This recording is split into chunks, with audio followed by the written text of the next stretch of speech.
Hello दोस्तों, अभी तक मैं आपके लिए अपने द्वारा लिखी हुई कुछ कहानियां लाई थी, पर आज मैं आपके साथ एक रोमांचक व मिस्टीरियस घटना शेयर करना चाहती हूँ, जिसने मुझे भी गहरी सोच में डाल दिया है कि वाकई क्या ऐसा हो सकता है। यह घटना ईयर 1954 की है। West Germany Santiago airlines 513 morning में 88 पैसेंजर्स एंड 4 क्रू मेंबर्स के साथ पोर्ट एलेग्रा ब्राजील के लिए निकली। फ्लाइट का समय 18 घंटों का था। फ्लाइट सेफली वेस्ट जर्मनी से निकली और आसमान की ऊंचाइयां छूने लगी, परंतु कुछ घंटों के बाद अचानक ही फ्लाइट के पायलट का और कंट्रोल रूम का आपस में संपर्क टूट गया। कंट्रोल रूम की लाख कोशिशों के बाद भी वो फ्लाइट से संपर्क स्थापित नहीं कर पाए। अचानक ही फ्लाइट का यूं आसमान में खो जाना चिंताजनक होने के साथ अविश्वसनीय भी था। कोशिशें जारी रही, पर अंत में सिवाय असफलता के कुछ हाथ नहीं लगा। ऐसा प्रतीत हो रहा था मानो नीला दैत्य समान आसमान उस फ्लाइट को निगल गया। बाद में फ्लाइट की तफ्तीश शुरू हुई, जिसमें भी कोई सफलता हासिल नहीं हुई। फ्लाइट का मलबा, डेड बॉडीज या अन्य कुछ भी नहीं मिला। काफी समय तक खोजबीन जारी रही, लेकिन आखिरकार सभी ने हार मान ली और फ्लाइट की सभी फाइल्स बंद कर दी गई। और कुछ समय के बाद सेंटियागो एयरलाइंस भी बंद हो गई। समय बीतता गया और यह गुमशुदा फ्लाइट एक रहस्य बनकर ही रह गई। 35 वर्षों के बाद 12 अक्टूबर 1989 मॉर्निंग में पोर्ट एलेग्रा ब्राजील के कंट्रोल रूम में एक फ्लाइट के रनवे पे आने की रिक्वेस्ट आई। सभी स्टाफ मेंबर्स देखकर हैरान हो गए कि ये एक फ्लाइट अचानक ही आसमान में कहां से आ गई, जो इससे पहले रडार में भी नहीं थी और जल्द ही लैंड होने की बात कर रही थी। पर जैसे तैसे रनवे खाली कराकर फ्लाइट को लैंड करवाया गया। और सबसे बड़ी बात, यह फ्लाइट सेंटियागो की थी, जिसे बंद हुए 35 वर्ष बीत चुके थे।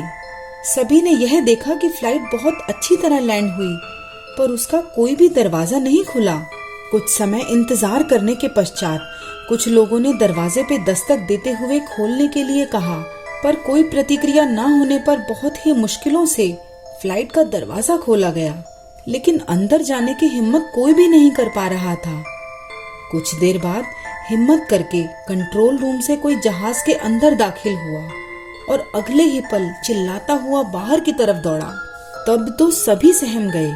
फिर कुछ लोग इकट्ठा होकर अंदर गए, लेकिन अंदर का नजारा बेहद ही भयानक था। सभी यात्री अपनी अपनी सीट पर बैठे हुए थे, सीट बेल्ट लगाकर, पर कोई भी जिंदा नहीं था। सभी सीटों पर केवल कंकाल थे। यह सब देखकर 2 लोग कॉकपिट की तरफ भागे। वहां का नजारा भी बेहद भयानक व डरावना था। दोनों पायलट सीट पर थे, पर वो भी कंकाल थे और एक पायलट का हाथ तो नेविगेशन कंट्रोल पर था, जैसे फ्लाइट उसी ने लैंड करवाई हो। सभी असमंजस में थे कि अगर फ्लाइट में कोई जिंदा ही नहीं है, तो फ्लाइट को आखिर लैंड किसने करवाया। इसकी जानकारी जल्द ही सरकार को दी गई, पर सरकार के निर्देशों के अनुसार इस बात को गुप्त ही रखा गया। कुछ खोजबीन एजेंसियों ने इस प्लेन के गायब होने की वजह का पता लगाने की पुरजोर कोशिश की, पर कोई सफलता नहीं मिली और यही अंदाजा लगाया गया कि यह फ्लाइट किसी ऐसे टाइम होल में चली गई थी जहां से यह 35 वर्ष के बाद वापस आई है। पर इसकी सत्यता का भी कोई प्रमाण साइंटिस्ट आज तक नहीं दे पाए। सच में अब भी कुछ ऐसी चीजें संसार में हो जाती हैं जिसका कोई साइंटिफिक रीजन नहीं मिलता और इसकी सत्यता पर यकीन भी नहीं होता, पर वह सच होता है। दोस्तों, अगर इस मिस्टीरियस घटना ने आपको भी गहरी सोच में डाल दिया है, तो इसे लाइक करें, शेयर करें और चैनल को सब्सक्राइब करना ना भूलें। और इस घटना के बारे में कमेंट सेक्शन में मुझे जरूर बताएं।